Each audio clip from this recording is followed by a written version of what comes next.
Malo ko krat ki mo mea ki lalo, ka ko whaafia, ka te vita, ka ale tā te vita afu, ki ta ki mua mai loto.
He taimi ko ni tawanga mahe ni aki ko tā nofa misnare.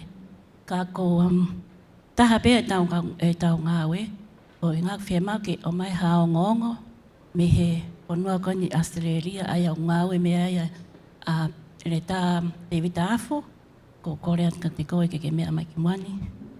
O whai ata ki o ngongo whikawak mo tau ngāwe me whitok mo iai. Koe pamalo.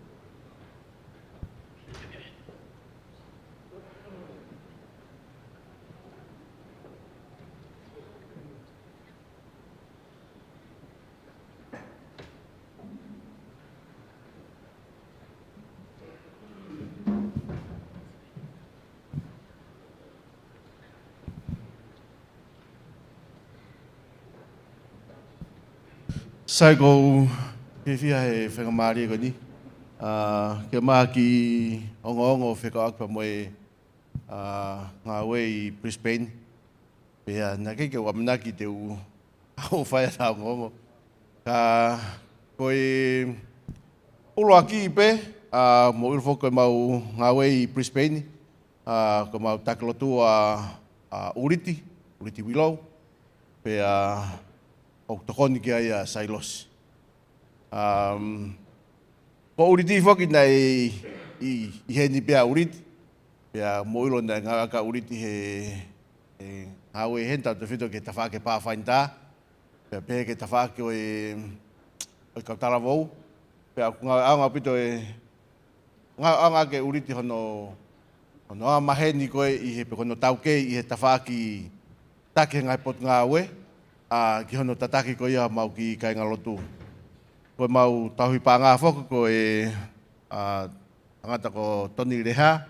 O tu mana whau mai a Tony i New Zealand, pa whau mai ki Mispa, pa koe ilo. Ka ukawa Tony i he tokoni lahi i he ngā we i Brisbane. Ko mau lau te whasapate ko mea hola au taki ai, pia ko au ko tokoni kia mea hola, pia o manaki pe o ku lele rei at pe ngā ue ai ko ai pa kui ai rewa o Pathfinder, kui he ta whaake Pathfinder pa mo Adventures. Ko mau ka ngai te pātme ni pe i he lere ko ia e ngau. Kai whake mau tokolahi, i o ta whakau tala wau ko Malakai. Aia koe mau i Brisbane ni ko familia Uriti, familia Sailosi, familia Malakai, familia Tonleha, familia Tino mo Pathfinder, familia Oku, ko familia ko mea hola. Koe lere koe lau te whasapate ai, oku kai ke toike, oku tatau pe anga lere koe ai lau te whasapate. Pea oku lere pe ai kisiasi i Brisbane, nengo e mau tokoreka. Ka kumosi ilo koe ko mau tolu pe koe nei heni, ko mau tolu pe i Brisbane. Koe palparema pe mau ngawe i Brisbane koe tawhaki whakawhaiwhikau. Oku kai ke palparema tawhaki whakalotu ui haku mau lawa pe mau tolu whakalere lotu kana mau whakamu ke iaha whaiwhikau. Whafoke ku alu foke mea whamu wangfulu ke konferenisi. Pea ko palparema o Queensland i whakatoa he mau whakataha ko ia pa mo sekretari lahi ko ia. Koe ko sekretari presidenti ko ia ai South East Queensland ai mau iai. O pehe tangata koe sirini o koe palparema. Koe palparema e kau ngā ue, koe kau ngā whiunga ia ke nau kawa a Queensland katoa. Pea o kau mau tolo he siase e walu, o kui he waiting list, ka kutoe ngā he siase toko lahi ia, o ku te ki ai peke e whai ha whotutu ia ke alu ki ai a whai whikau. Pakotui koe konga peia ai anga koe maulere i Brisbane, o ku koe mea pēku mau whenga lahi ki whai Brisbane he taimini koe whenga e lotu ke lere pe i he sāpate kotoa. Lere whakamāto ato, koe kaha lere whakakata, lere whakamāto ato. Koe taimi lahi u kua kakai i he lotu, kaua ahi, kakai siasi, kakai nai siasi wholoa, kau te keike nau asiange, kau mau amanaki pehe hanga koe mau tui Brisbane, e hoko hono whai whakamāto ato e ngā ue ai, ko hambe ai e whowange ai kakai whoou, porque kakai koe nau i he na nau awhitu ka wholoa e nau mawahe, e hoko e mau ngau e whamāto ato ai, ko hambe ai ke tarange ka nau tolu ke nau, poki mai a ke siasi. Hotui koe anga pia ai lere ngau e Brisbane, koe te aha mea e toi lawi kai paro.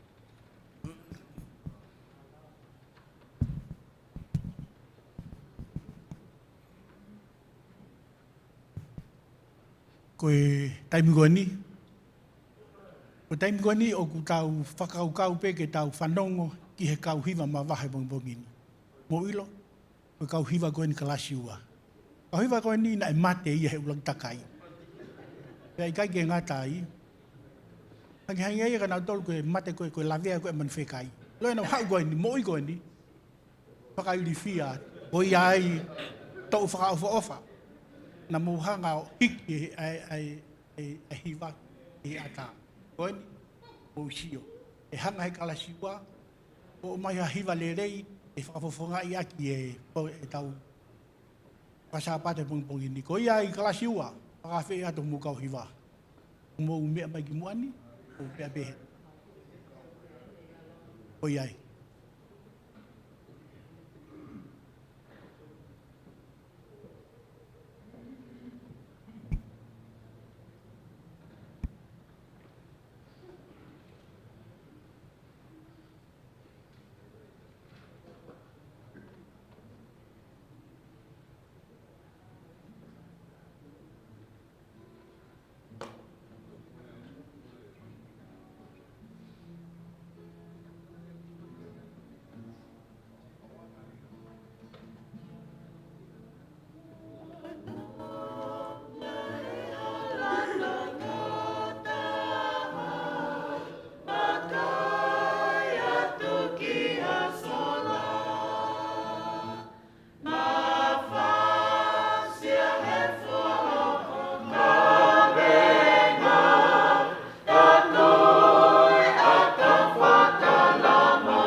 Pamalo ki he kalasiwa la valere tau i vai pongpongin.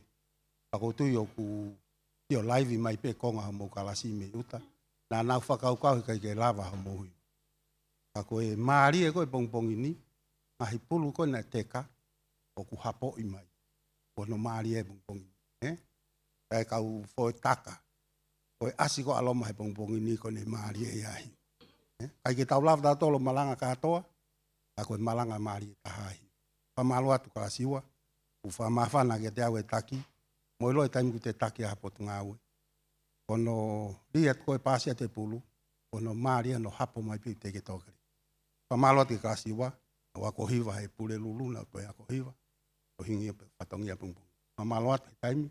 Kamo e whilau mo taimi. Pako utu ufa mafana ki. Koe taimi ni he tau wau mai ke tau meselau loto. Ke tau kamata pe me kasi uaki. Te aloa whataha taha, ua.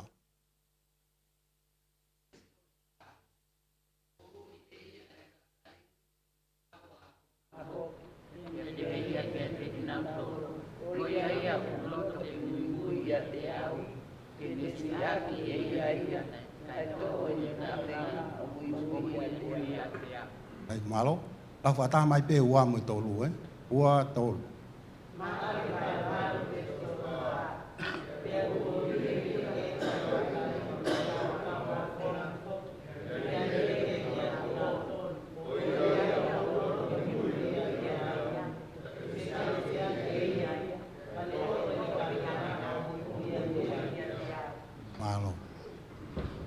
Ono whaafofa koe lau e kalasi wa mo to lu na sio mai ka.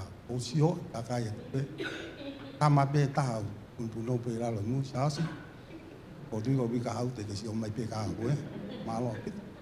Ta vanongo leva ke kalasi tolu a fa mo ni ma ko ka ta ke lo fata.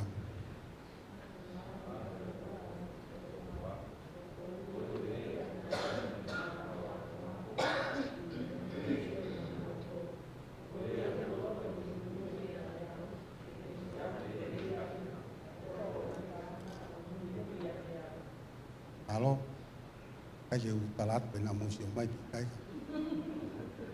Deu ki ka hai punya go.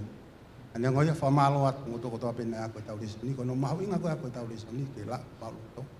Ia i taimi ke ko tau bang. Eto famalo hi tapu. Tai go ya lava pe ke tau na tu. Pilot. Ko wata famalo ke motor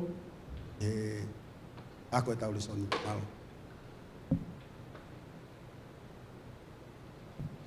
Ai ko taimi ko ni ko taimi ki tau ma ke konga ma winga ta e tau kalasi e tau le whaka kalasi pe pongpongi ko tu yo mate te pe ka fai ako malo. Mau pe ta ko fai ako. Io. O ka ta ka ku ka fai pe tau piloto o tua maf mau fafta no fa malo ke toi. Bongbongi whakakoloa mau ka whataha i saione ki wako o folfola. A ki mua ki mau whaawa o folfola e ki mau whaawhia tu lau maari maa nioni mai. Ia ke whaafare i he ngai kalasi. Ngai mea ku whaamu mau loto ke kakapa ke mau ilo. Pa maama pa ke omi aloto poto. Ia ke tataki foki e kau whai ako ke whai hano toko ni mon inoi ki maa tōli pongpong koen. Ia klasi isu om pam.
Whakamatala, me tatau.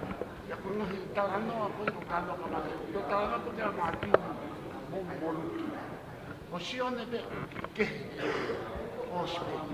Kamata tau sia tau a sione. O sione pe mune le kōtu koe ai oho mohe wherawe mo tūwai. O tō talanoa ke ana ko sipe. Koe mai mea lahi talanoa ke asi. Kai ke, ka pomo me tau sia ke besone hamia ka. Ongo ia whakakari so na anu, so na anu, wa ko i si so na kaua. Ko ngā ula kune. Pes te whitua le so ni ko desi maunga te hape. Tamata e rongo. Ia kua ui e ia kakai, mo ni kaua ko ngā koki. Tani peheka ki ni auto. O ia uloto ke ha, ui mui ia ke au, ke ha, ke ni si aki e ia.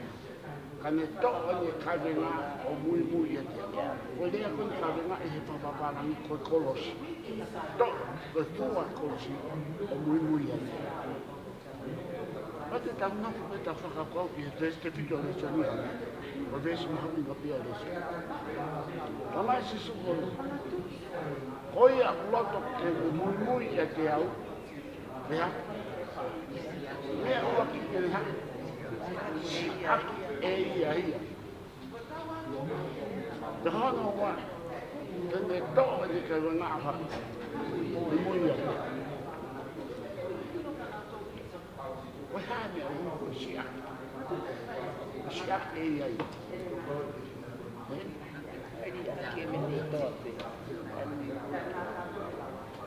Ka hui koe tau mo ui, koe kita, koe au tika ua kitahi.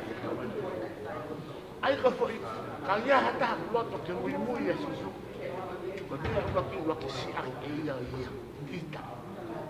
Ka pau pa ki lava to kita. Ta awa mui e sisu. Whakakau ke e pombo.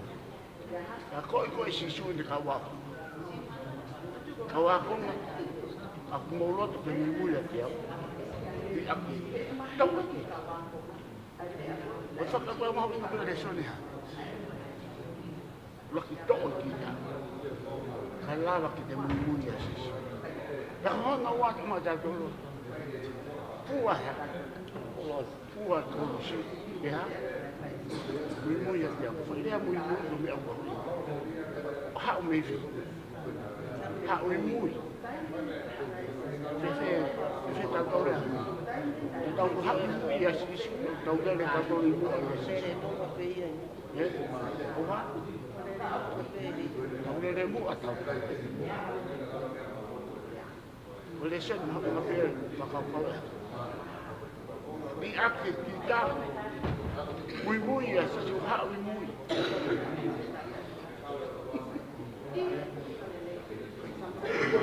O tana he. Tuko e.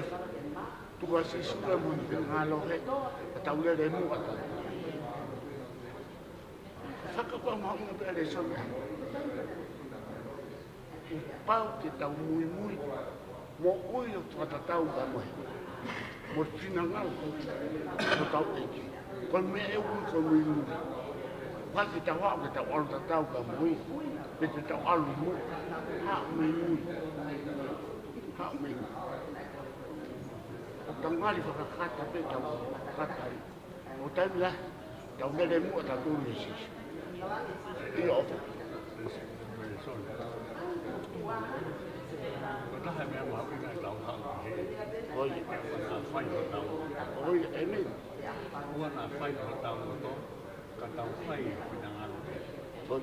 Hina e ora me e o nā mui me e te. Ka tau whakamo. Ka taimilahi, tau lele nā hako ngahi mea o te kawaki me ngai tau whake. Oi. Ka ngai tau sio whakamā. Ka ngaro e tau ko. Ka tau Ano, ya dah beli. Kau itu, fakap kau mau itu beli sesuatu yang kau makan. Di akhir kita, mulu. Bila kita ulama,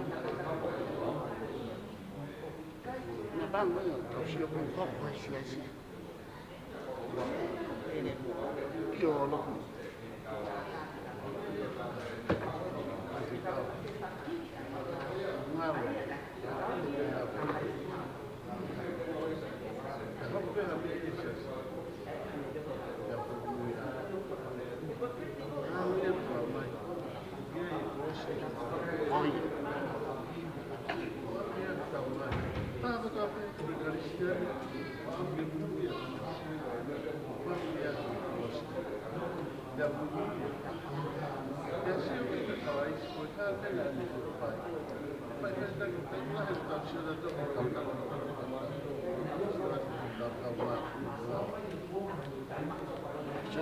Alors, mantu jawa pada sunan tausio ke me bone bring a gas is in la cour de kawa moi revest difficult de sunan pour ko e ko tambo e de hap ma ki mama ko e ya ekologico que me tu me tu ekologico ko la na ia ko ko jamo ka fema ta ko ki tambo ekologico ai sai que lava fu ekologico ko ko mo di apiekita. Se te tirava fa fu ekologico. Ba la di apiekita. Di ha me fi. Man tu pe fu ekologico. Ma lo ko ke ti mane. Ma ho fina na lo ki to ai pu e ti ko na fa yo. O na fa yo loto. Ai fai pe ku na. Ko tau he ni ki tau ha. Tau he sia su ki. Ki tau fa e fina na lo. Me muito no me pago e tava com esse sítio para tu que aí que mais no final alo tá fazendo tá todo me contar o outro o que foi como no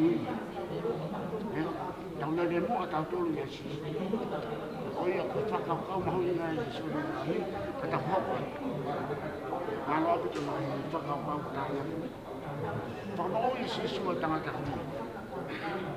Tama ito no man hao ito excited. Ana wami ke te ai tangata. Ona kore ke te ke neara. Ya poke e ai mima tangata kui o ta taki ki tu. Me he poto ka kai. Ya kuane a anu ki hono mata. Mo ai hono ni mata ke. Kana fiu ke te. Pe kuna mamata ki hame. Wes ke ba hanu wa fa. Apa hei o mamata ke kai o wange ha. Mahi akau o nau e Tahiria pene toi ai hono ni ma ki hono mata. E whikau e ke hangha. Anai mo uhia o ni mamata to tonu ki he kakai koto. Se ka konga ulaki a konga. Hau atu i pitsaito o mai he kakai koto ka ki mai le kote o hai wano. O mai tangata kui. Kore kasi suki. Ki hala tomu. Mata tomu. Tapos ang mo iti na ano ki mata ko. Mata ko. Nang wala katakit ko na toko wa. Ya ano ki mata. Ya ala ki paghuya. Ya mi ko mama ko trahe mata ko. Ko mama ka ki kay kami akaw na ba. Ebe ito ya la ko ba si. Ang sa ko hangha. Kana mo ulde ba. Ako te ho ito. Kaya ba ang hamalo eh, wakyala sisu. Kaya ka mo uwi. Kakami na doyara ko. Kuto siya na siya. Na ia te malo e wakyala sisu bia e ko na isiyo. Ue kakai mo le. Ako na doyara ko ma. Ato ay. Yo ay af. Pamene pe mai sisu me tamayo e. Tene ino ke tui ke me. Ke ko me ma. Leo me ta ha ke ki. Ta ko ko ko. Ko ba ba ke ta tui ke ta ko ki ai. Ko ta pui ha ke ta ko ke. Ga ma ha. Ke ta falu. Ya ma ko ha. Ka kai ke ta kilo e ta ko. Ke me ko tui. Malo of your me.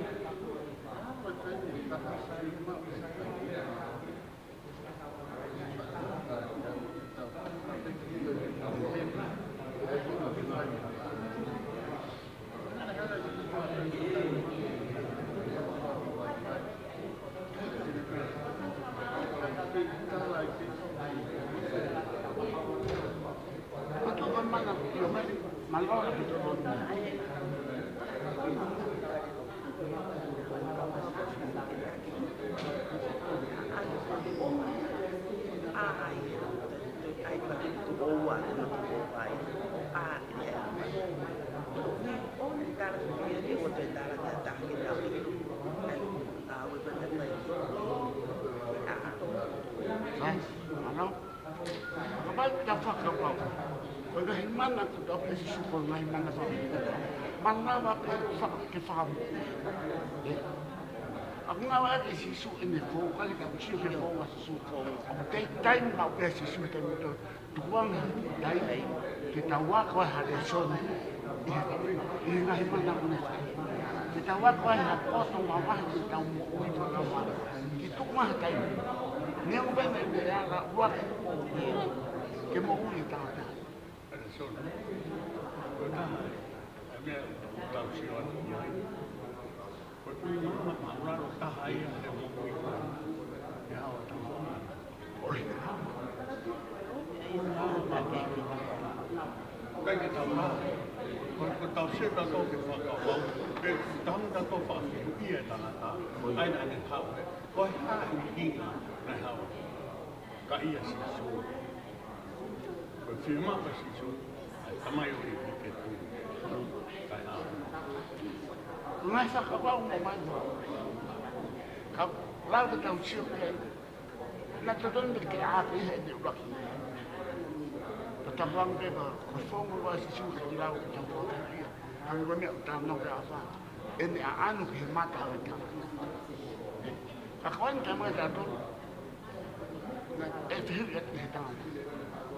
Aku mama tak ada hal kau menawar ini. Doyalah tu mati. Betul aku itu.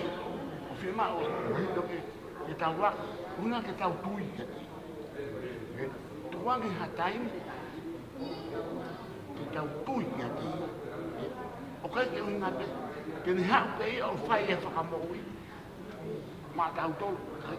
Kita tahu kita salah lah. Cuma kita ini mak tahu. Ayah, hang dah kami muda anak mai foto dia. Firma ini waktu ni wakai mai jatuh kita fis. Kapal ni alam ada form uyau. Yang kai kita lawan ke wak hari son. Cuma kita kita wak. Kita pun orang kita banyak tahu. Aje pihak ke. Boleh pihak dia pada semua. Kita mau pergi hatai. Kita doa kau kita falar kita pun tak dia. Kerana ramah saya tak tahu. Mana kau tak tahu mahu. Nak doa lah tu orang ini. Kau mahu tangan tak ini.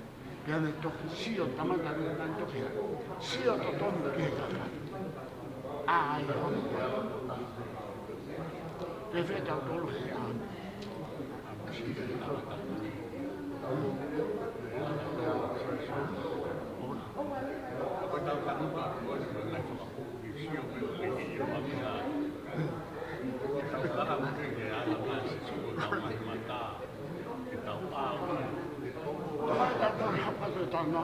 Kalau ada sisu pun kalau mau sisa dia juga. Tapi dia sisu juga. Bukan orang kita orang kaya. Dalam kawan, kalau tahu tu ni tahu. Bukan orang nak pergi ke Malaysia aku contoh tes, kita aku kamu. Nanti sisu. Walau kaya. Kalau kaya ni orang kamu. Kaya ni faedah. Pita, tangan pita. Kalau isi kau, faham. Kalau isi kau, faham. Atau nak tu kita lama, Na nawa pe si su ere I lo tua. E fai mo tua ke kau. Kana tala na si su kana to. O ana mo whakaha. Kala isi. Ha na uhinga na ui. Nana I te taki rewa fui te kawa si su. Ke ne kawa aku ngaki ua te na ua tala ia. Koe kala isi ia koe whakamo ui ia. Ki he kakai. Nana I te taki. Koe ana ui. Nana hanga taranga. O te mo whakaha.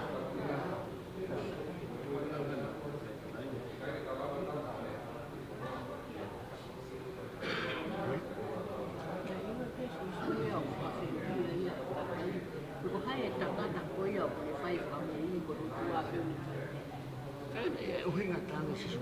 O te mo tala koe kala isi.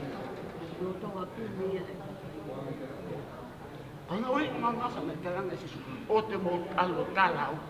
E koe whakakau kau e kakaika si su. Koe koe misa ia koe tui. E hao whatau a taina na tō me whi. Urea ngani. E whi paki leo e mo whakakau. He koe ia e koe whakamu. O kai koe ni hao.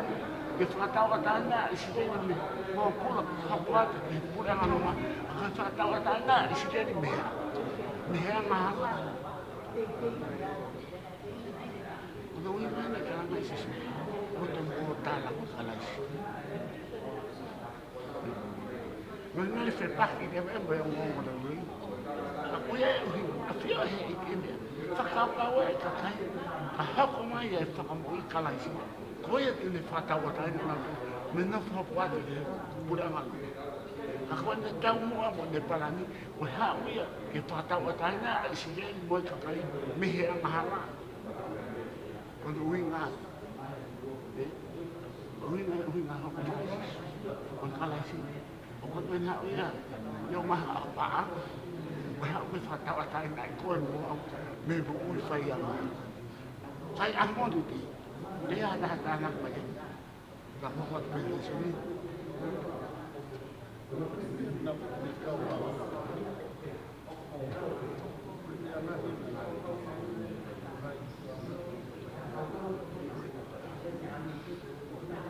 Sai mal.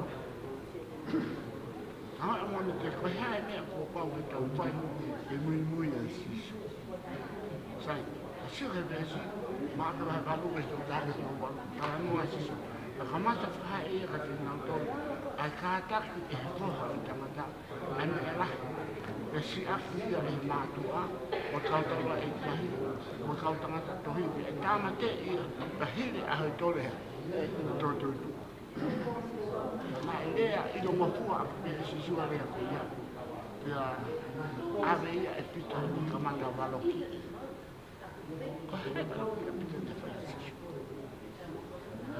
O waki asia he. O asia he le kotu a maaka moluki. A mati moluki. A ngo tanu na tanu. A kuia e tena o mai he tamako e tanu o lahi. Pia tau hapa kata tong foke. Ko tau tau ki aki mui, mandu na valoki e pita. Ko valoki e pita, tanga pita eiki. E kai ke hako ni ka ko. E ko whaka pau e pita. Whanala pita no iwi whakatangata. Mandu te he pau, na e aha wai koe tau lai piu na wala koe. Ke poke sisu koe I ke tsemani. Wai me ne whai pita. Unu hale. Ta panola pe pita mo ne fuhere ta. Ta fuhere ta mari. Vamos. Fala la pita bea. De kaji ni ilo e pita e ne hui. Na ale va sisu. A pita tola. Ka ta foki ki mo wa ka ki ne ka wa kwa. Ne vala ki pita ka ne ka pita. Al ki ho tu a. Se tane vai ki le I ne o tu ka le I ni ata. Kato nga ina. Ano nga nga eh. Nalea pia sisu. Arki mo setan. Kompita ko setan eh.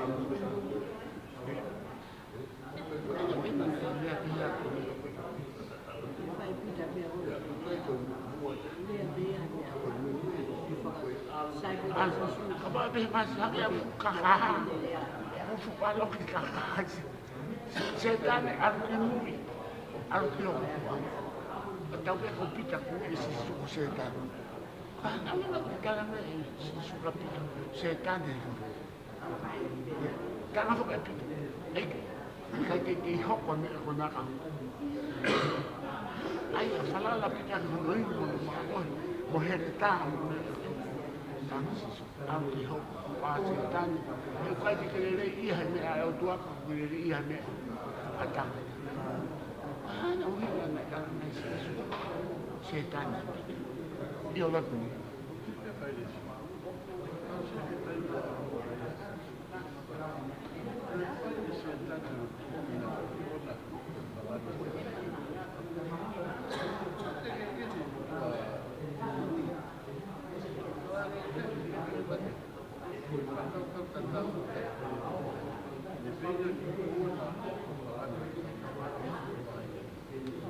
Halo? Ya, Bu.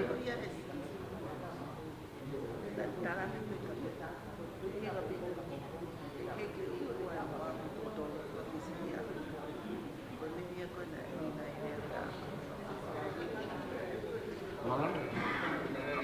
Iya.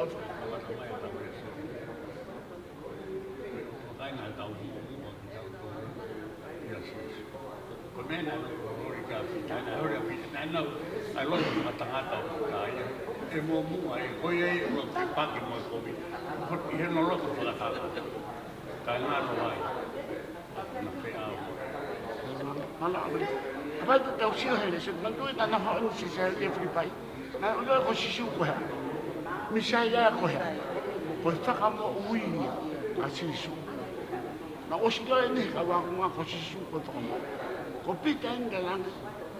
Maka apa ko ta kamo o pie e palan ai o tuaia que asisu. Na kai que te na pasi. Area apita ko palan ai o tua que asisu. Ko ia ko ta kamo. O kai ko ni hawa na. Aku Masa kau kau yang kai kucing, masa kamu uyang ni, apa buat ni kau lama. Aku hiang atau mu ayah asisi, kau ni hak mana ke? Kamu uyang tengah ni hiang. Kai kita napa sih tak kau kau apa yang boleh apa epida. Berpalan ayah aku yang mu uyang asisi. Kau tahu mu ayah aku mai kamu, itu kamu uyang. Ya kau yang kai hiang, hak asisi, kifayat.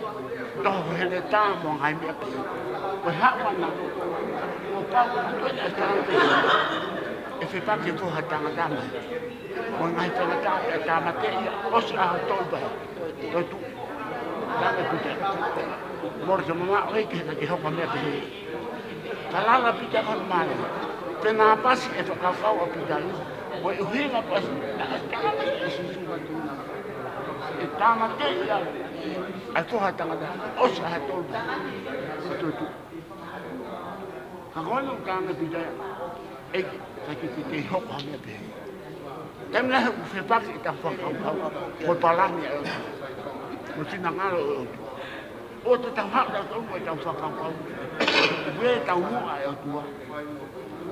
Yang awal kita. Kenapa sih? Tak sih. Aku tu asal. Lagi ada dia pun dia tua, apa ni? Kenapa? Tahu oh mai, kau tahu lah, kau tahu apa, kau tahu ni, kau tahu apa? Apa kita tahu ni? Malah ni tua. Oh kita. Kita ni aku itu. Tempat, kalau aku itu kita kamu aku siapa? Mau ini apa coba kau ini sana? Oh itu. Tiada kan, karena kita kata apa untuk mau kita betul di sini, kita awak betul apa sih? Mau ini apa betul di sini?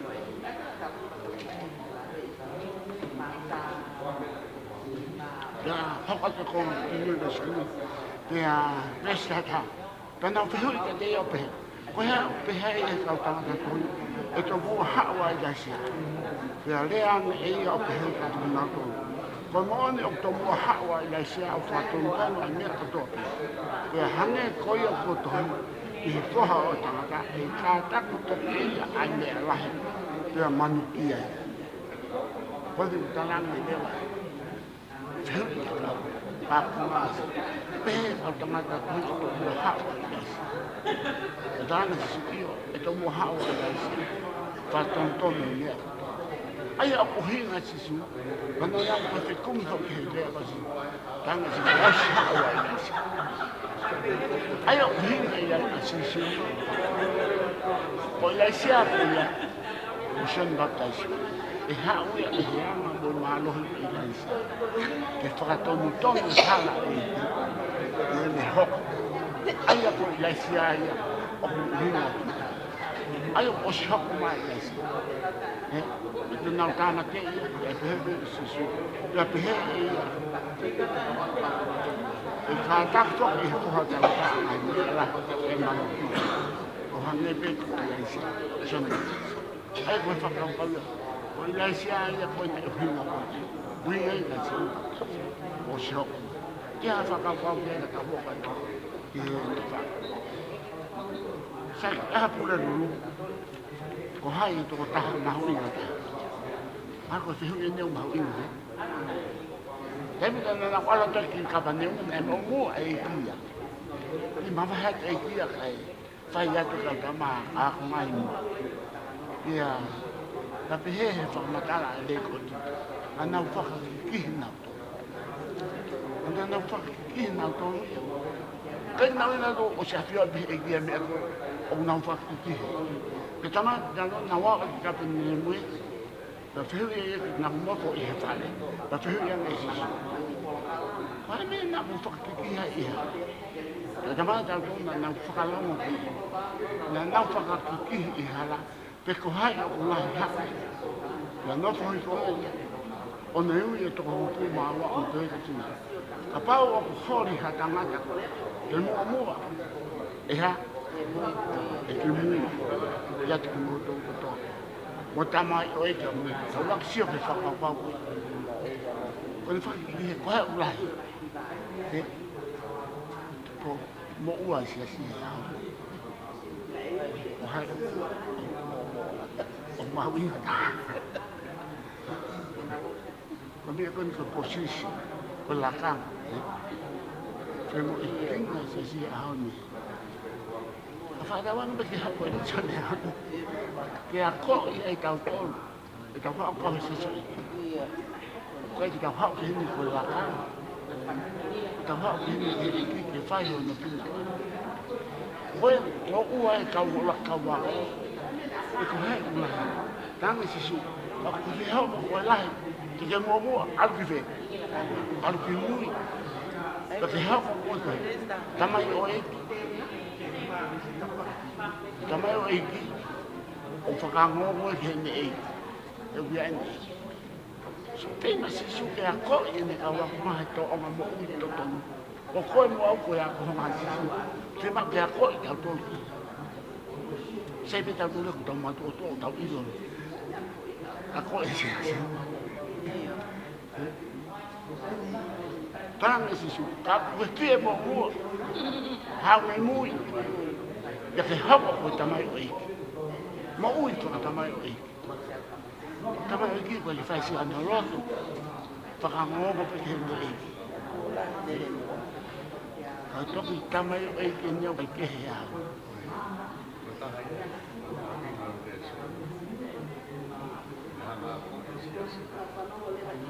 ke na o kilo na mai ke tai mo te ilo ai ta ka ma ora va fa yo tai ma he me te ilo ai te te ki tai me aga ke ma mai si fo ko ke me oi ma mi ala ki to le so ke ha ko ni ta ke ta ilo te ke ta Malo, deja ya. Kaya nga tayo panahewi iya ay tamasisi. O de tuk iho na nga kako fo haki iya iho no ni na pa pe iya ka tina to. Koya o kune ma o tamasisi pe iyo ko iwa. O kune ma o pe koya o kune ma o o kai ko au pe ka kune ma ka koya kune fi ka. Tua tamasisi. Tua ke isi. Mai tamasisi tuko. Kuna lo ko zonga. Hika tane fua. Tane. Hoi a une maa tamsi. I hoku ingoa. Une maa wau. E kai ngata pe te wa una to maa mo ina nea. Te kau ne. Whakakau ki ai. Ano hina nuna mai he ki tamasisi. O ngā hoi aku. Ki ha nau. Ue nau inga. A ki tamasisi.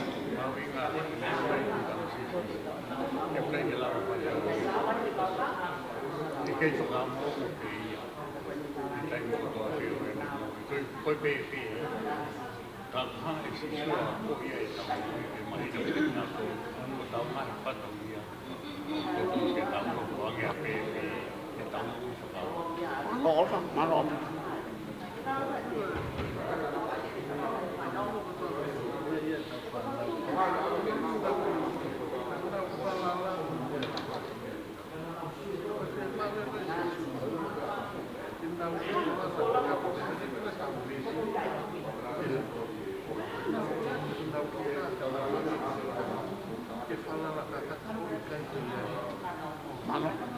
Kau kau pengen faham kau. Kapal tu kau sih kau mah, kau sih dia dia ni. Eu acho que a gente vai para o raio. Quando é tão é mana bahaya. É difícil aí for on. É fakabak dia. Ako kita mesti kau ni nak mai kasih. Tu pernah apa buat sesu? Fia mari epe. Não ngape. O fia mari tau tau kita hal sesu. Tau hak tau fia mari. O te tau mana bahaya. Kalau mina nengah sesu kita mesti. Faa mama ko po na kan wala kita masih mahal o fa ba ko la ka frasi e ko hai ma wa nga po ya si o gen de fa ya tam si pe butang fo o ni ti ya ya kami ma ki si zu tau ha me kita masih o te tau mana mahe o ha ko tau ko mo Ele fia ni. Fia Maria peha. Koia na ngawa e esi. Koia tene maho ki tamisi si ho kuapa. Ne mawa. E kenga ta pe ne mawa, ne ma mo ye nani. Faka ko mau inga wito liso. Ke ma ki tau hange.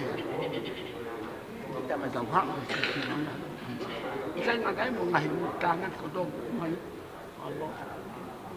Otu tahu mana raya. Tahu dia mahal ni. Tahu hak. Otu tahu aku raya. Raya nunggu mesti mahal. Okey. Tahu hak ni kau fasih nak tamai sini ni. Kau tengah tamu ujung dek he. Kalau lupa kau buang tu, angkat kamu pun jadi. Kau kalau orang kena sentuh behel lupa. Kau ya aku ni faham ayat kota ya nak turun. Oh si, motor kia dia. Elihat kia dia. Okan tahu pungai akia emak kamu mos ihon kia. Biar dia ihon mana. Kau tahu tak? Betul ihon tu tanah sisu. Que como faz? Que capaz é fazer lá e coi é honima. Tu cuida. O que ele já que te coi que te já. O que é moi o que nima muito. E o pa ai nima é o que algo que é do já que e cai ao que tu fazendo. E já fazendo assim e vai já moi matar. Ne tá tão foi ali. Ne tá fazendo o que? Com a lá que faz o que assim. Hoi ang ni fahala ya tahasi ya dia tu ke dia jangan kan alo ai hama kamu mosi tabang mo do hai hono kia al hopo bona ke melem ngawa ke sisu ya tamasi sisu ko hana wi ngo ngawa ke sisu tamasi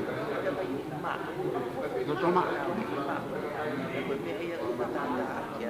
jangan atau alme alo ni sisu atai o ngawa ke sisu kita mesti O hinga ne he kau Kristiane pato baptaiso ko o mai Kristiane. Ke vale na.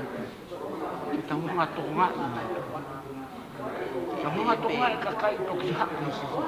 Kau e ha una tolu. Ang epe ku da ko si man mahe mai be na to ka tau to he tau to nga mo. Ko tau le ya mo. Ke ma ke tau nga tonga e kau Kristiane fo. Tau vale na to. Ke vale na. Kapag tau whakahalai, ko tau i kwa ngata masi, sengi ki alo ai hamaka, hai ho pia ta pungu tau, hopo he moana ki meleme.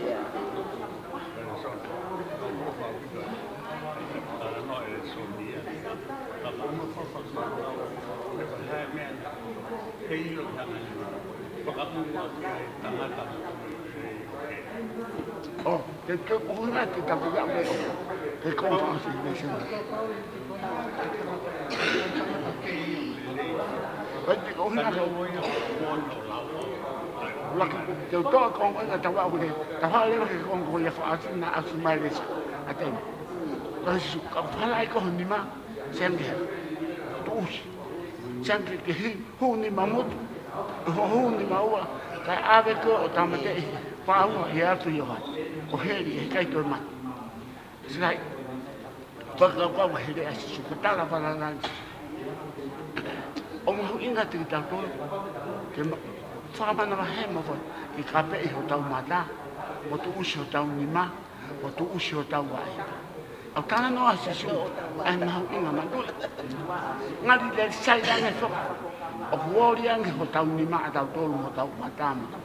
O toi whakaririfu ange anga halai. Whakaririfu a pitua. Te mau ke tu usi. He kuhenga si sui. He kapau he kai ke tu usi. Kua pau te tau. Te wari. Ka koe, ko tangata, koe alu heri. E alu ia unima. Nima ui. Kai ke tu usi hana konga hulu anu. Whataka whakako. E alu ki heri o kusino ka. Ka kato pe. Sino kakato. O hinga e whakahunga. Ko tangata koe alu ki heri, mo ude, o hinga e te mo ude ni, alu mohono sino kakato ki he. He koe ke roto e hea, ke tuusi. Ka ko uhinga koe ni whakahunga. Ko tangata o whi maka alu hewa ni ke tuusi. Ka pau lewa, te hunga te rau tolo lewa, li lewa whakahunga. O he wane o whi mau ki alu ia tangata. Kakato. Alu ia tangata kakato ki he. Pera, o te ko lau ke ta whakawa, tau noa whakasisu, ki he afi hea, e kai ki tō maki. O me ko he ri e koe tō maki. Owa. Maui.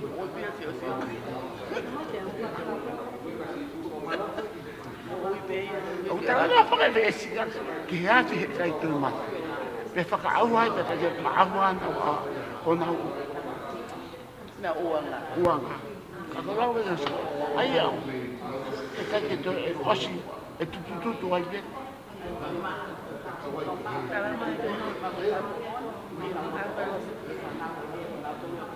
Sai, ko me ko lau tau sio ko kia. O i kai ke uhingas pe hea si isu. E kai ke to mata hei. Tau sio ko e mantuko hei. Ko te e ato hei. Ko te hei.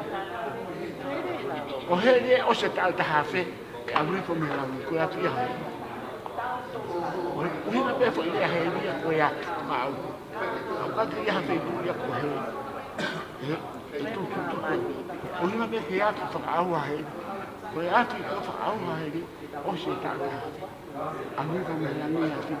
Mantu ia hei kolo maa ni, a rifo koe totua. Kawangahala, pete ang mo si tanu na parang na atu whawhatau lakso, a rifo lewa e a whewhairi o whakaaua.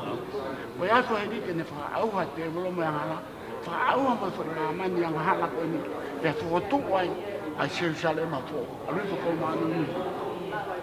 He kai ke, kauri kai ke huinga pehea si suia, o velevera pehea heri, mo tutututu ai pehea ang hala o taina, o kuhinga ia. Tana maka te tanto i sisu. Koe ulo ko mo vera o afi o heri e mata oha o tainata. Koe kakai koe anga hala Talamati a tohe kai ke nau vela, ka apu nau mate o hau. O hina lewa mate kai. Kua pau ke nau mate.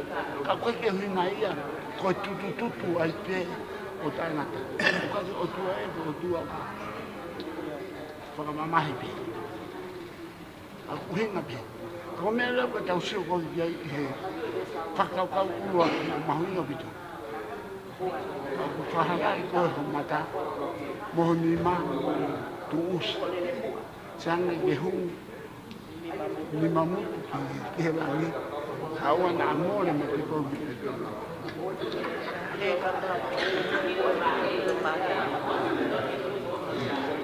Koi.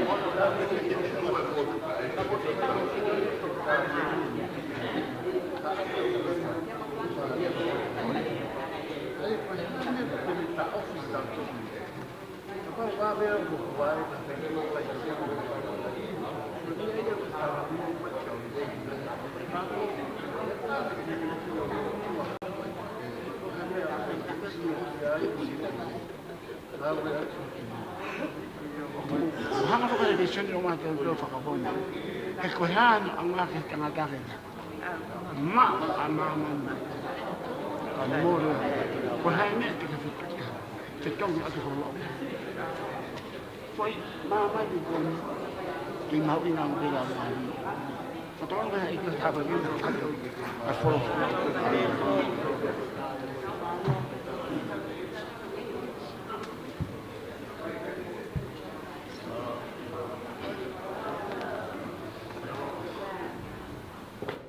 Sai ko tu pek tawa mai ki he fasi na tau resoni.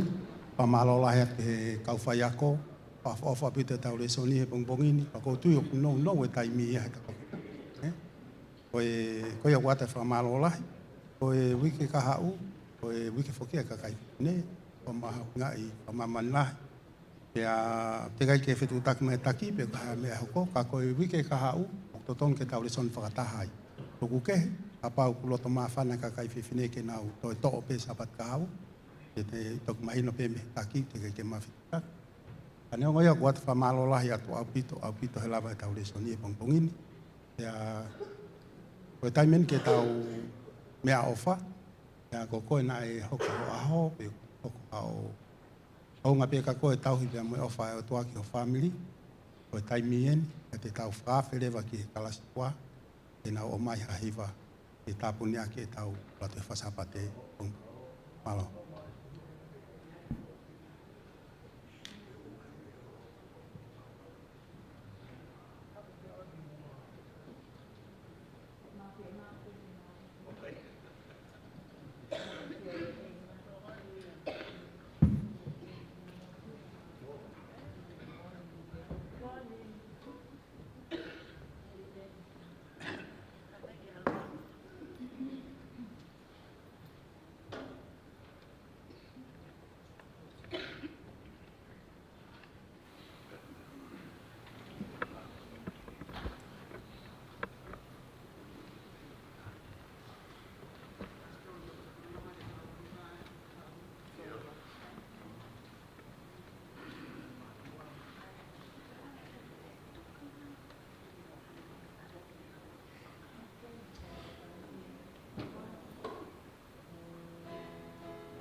Ai whamalo ki he kalasi wā popo ki o whamawhana o makatolu ke whaosia ke tau. E so ni he pongpongin. I muani o kia ia e mea aho he ni e ua. O lua ki ko Brooklyn. O e mokopu nani e le tātaki. O e tingi. O e toko no tau kahaon. E pehe ke mea o aho e tā ki a Christina Puloka. O e tau wanoa. O mea ofa whakamalo i he whamili mawhileo. O wapene whawha tātaki. Tātaki po a whai mahalot. O mea ofa ua koe ni. Mo mea ofa whakamalo. Malo. Tā kua e a Fiona o e whamite ni ko e ngai kere ki tō. E a Fiona o pui koe koe levei o hoa koe. Tau whaka whahau le ki mātore pongpongini, ka lau le o paupatokia, e a koe le son, i mui a mua manga o mani. O mālo ato tua, ka whahau le ki mātou, te tau ki māpukui, ki nō ke kau whataha ki mōkui. O mālo ato tua, e ngani a opa pupana no waki pongpongini, kukuleni, kukou, e hukatua kia Christina Puok, e a opa ko waki a ke he whanini koe, whahunga, opa a Fiona o whai ki mātou. Nā tau sia ka whapai. O tu whapai ati a Fiona mātou, se tā pina ki tau ati ane a amirei, o tau o e tā, kasi nā tau, e tau o e nā te au sia. Tā pina a tau mātou, o te apa whamaro, waki pungpungi o tua, tu kui whapai waki o mea whai, pa o le waki a tua. Tā pina a mātou e pungpungi, tō nāna ko tāna mai a koe te tua, ka o nō pio mea Fiona, vai ver de uma firmaria que ela exportaram São Paulo. Amém.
Thank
Kone me mua ke tonga tupa whakatap i he tolu tahai o tua. Kone awhio mai ta wha ngai pungpong whawhofkan. He whatapu ki haa hou eiki. Matāpure. Whatapu mawahe tuo ki he haa whaiwhikau. E pungpongi koeti. Whatapu mawahe ki he takere tā. Kau maa o kau ere tā. Tupe mua e whainga mare ko ni e moku. Ke whakahokua e uwhatongi e pungpong koeni. Siasi e pungpongini. Ta tau mua haa e tau whakai ki he whao na tula e tai haa mai. Ai ne whakaofowha. E mene masani. Whakakauloto angai e pungpongini. Oi haa. A tāto o ngā mo ui ne tonu. I awhio mai tai haa mai. Nai tū ngai tai hene pungpong whawawhakaini. A kia te au. Hala taha ki lelei e taha mo ui. Ke tū ngai hangai o tua omi hao e pungpong whawawhakaini. E kai ngatai. Kone toi omi tānaki mai ke mo ui ha toi sāpate whao e taha. Ke tau i saioni ai. Whawhitai ke o tua. E taimlahe tau mo ui ki more noa pe. E ngai whetu na tau alua he ngai sāpate pēni. Tau whawhitai ki o tua. Whakalahi mai sāpate whao e taha ke tau mo ui. Ia te koe pia mau mo tau ngai whamiri he pungpong whawawhakoni. E pungpongini ko atua e tali lelei. O e tali mawahe. Lau mari ko toa pe. Siasi. Kai te ulau hingoa. Na whai pia ke tō. Ke loto mamahe mai ke te ingi hia. Tumamua ke whakunga atu e tētale lei ke lau maari ko tō pipa kau whatai sa ione me lai taha. Wau ke si taha pungpongo ni. Tawang ke hoko e tau hene pungpongo ni. E tau whanong. E tau tufi. E tau tānaki. E tamayo eite ni hanga omi. E wholo o e pongo ni. E pongpongini whoki. Kai ke whakangalo e te au. Ke tali lelei si a kau a ahi. Una holuni mo ta hoa ngā koe ke lawe atu koe whamemore atu, tupe mua. Ke hau atu te tali lelei koe ni ka te koe a ahi, pongpongini koe ke lawe koe. Whakahoka tai pē pongpongini, whakamaro. I seoifo ke si i paiwhatongi a. Kau tī koni nau ngau e he uike eni koe. Whakamore na whai, o hiko matalai kau whawhoofa. Ke teu i aki. Ai saione o tua. Whakamarola atu ke mutolu. Au tikones. O hiko whai whatongia. Kia virenga. O hiko ngau e eki. O ate te tali mawahe. Ue whamiri heni o te vita. Ai whakamokopuna. Kama whanau a ne tane. Nau lava mai pa mei Australia. O ilo pe me alahi no hawa i koe aho ne tane. Mātua. Kou ate tai tali mawahe. Kei kia mele rei whiunga. I se tangata tō koe ni. Ke whakahoa atu ake a tauhi ai o tua whai ka tinga mutolo mō ala. O te whoki mai. O i ka sio ke ngā mātua. Tau ngā pēmua e hoka tau he ni ko hame aia. Ke tau whetori aki e ako aki. I wholo ape taha e o tua. E pongpongini.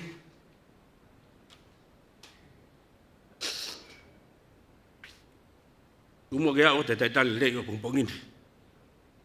Si kau ti ihi tau reka. Whatou whai ke ahi. E kau ti koni he wike kuto ape. Unau whanonga mai he ope.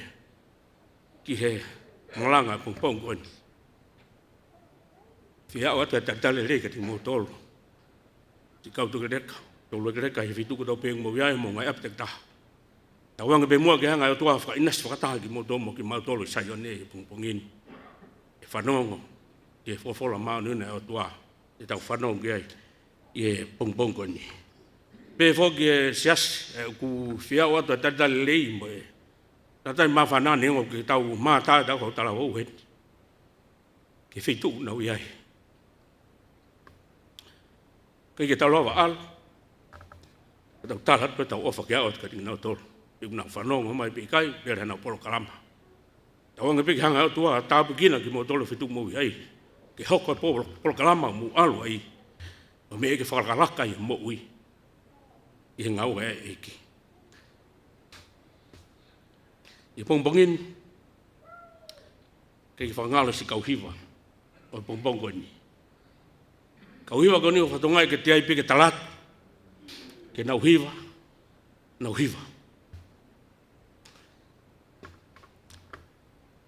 kau hiva ko te tatal ma fahe mo potol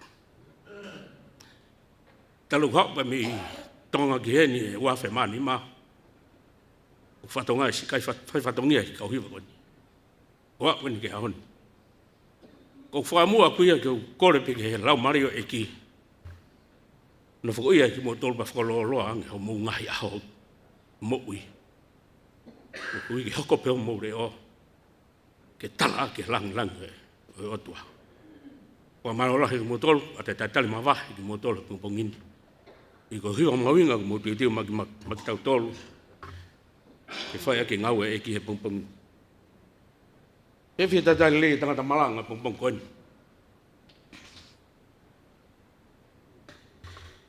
tawang pe mo ga nga tua fa tapina ko mo family i ko to fatongia pong kon lo tu pe me fa mo pong kon ni lau Maria haere mai. O rea ia te koe pompongini ko hui ka whorofora ko ke teu. O mua na hoko hale rei te ke hanga tala pompongini ko mi aia.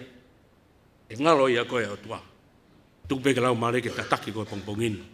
E hanga e whorofora ohi ang e mau mo ui. Tau kaunga kau whatahe teu ke api. O teu he o tua maane kakai.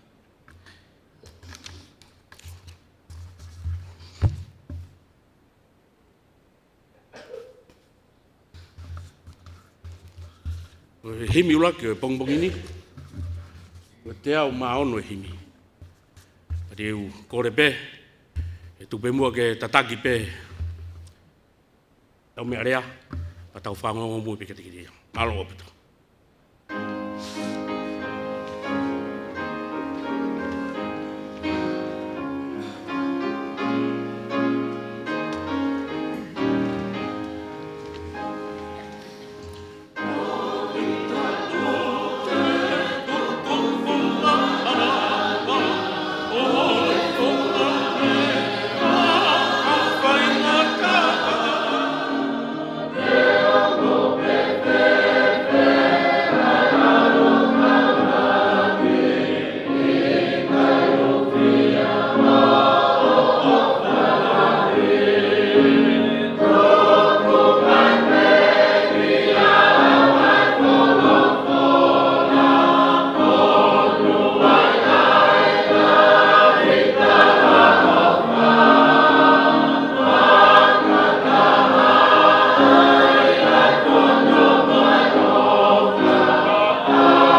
pelo bea whawhonga da pe te taki mua ia lotu.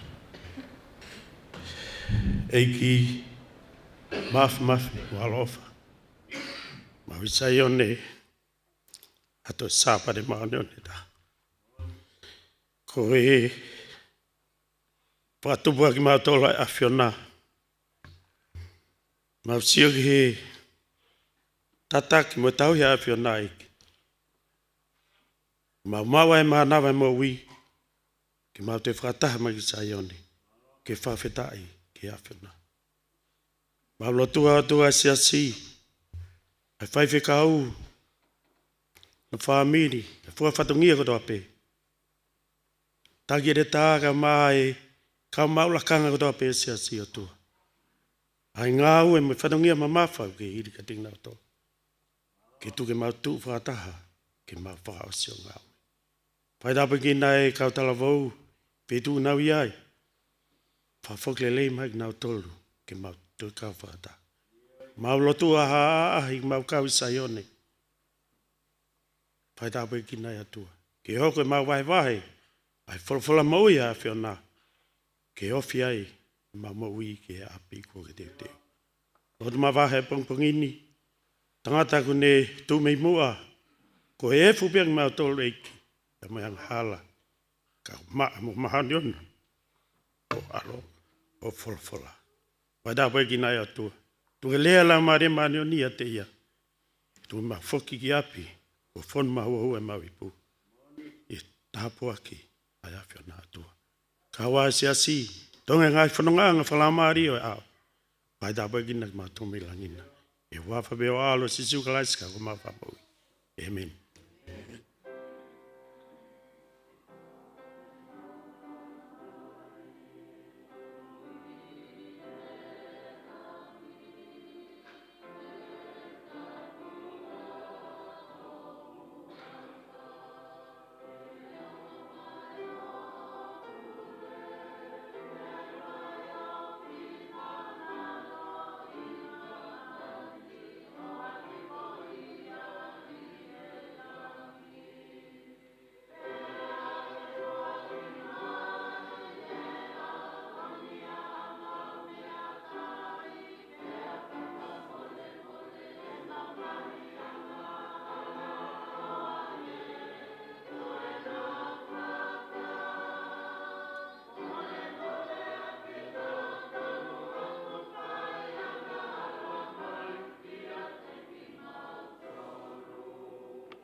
Taimini o e mea o wha mo e ai wahango fulu, ko wha whia tuene kau tikoni, ko mo taimini, malo.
tau lotu, o do mafi.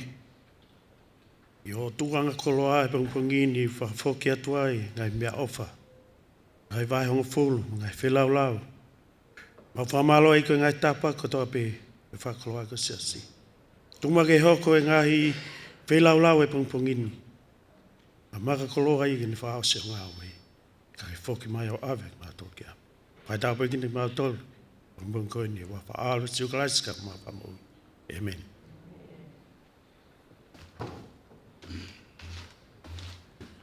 Nā be mago e taimi noa mai ni migai, tāno me whanau, pau whawhi toko tahana e tukia tāno e whanau. Whainga maari ene, maro.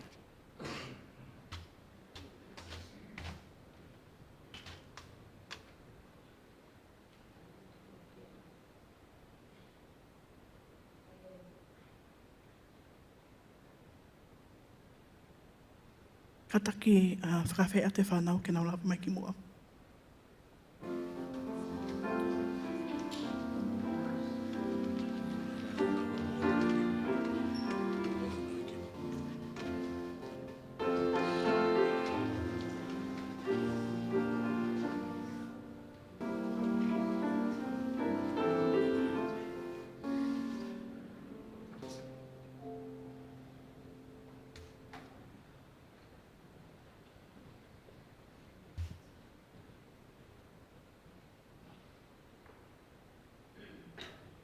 So, today's children's story is about a genius named Albert Einstein. Has anyone heard of Albert Einstein?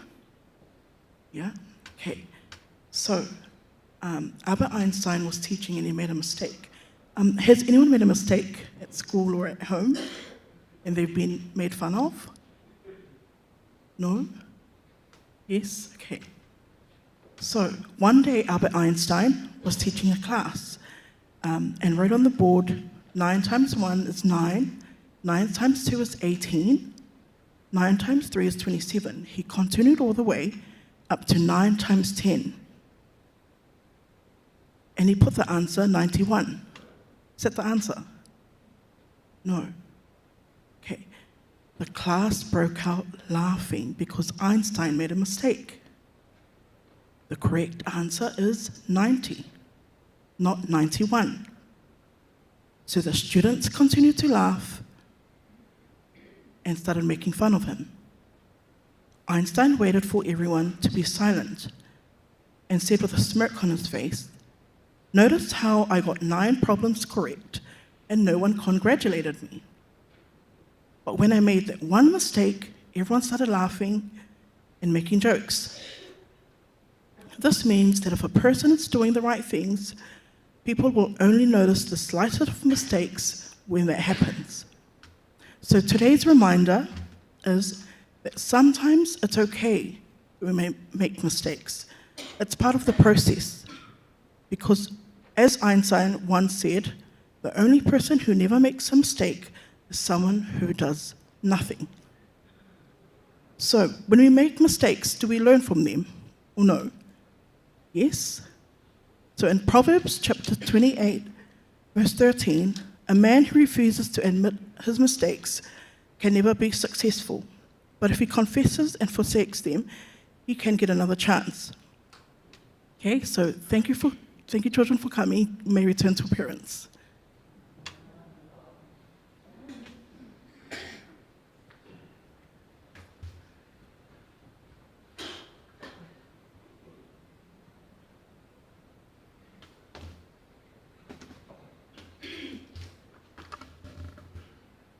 Tau whamalo po keni ke Seloni. Tau whakako mai tau whatongo ia hiwa. Tau whakaware so te pongpongini malo.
Pole pe ke kui ko mo ko fa.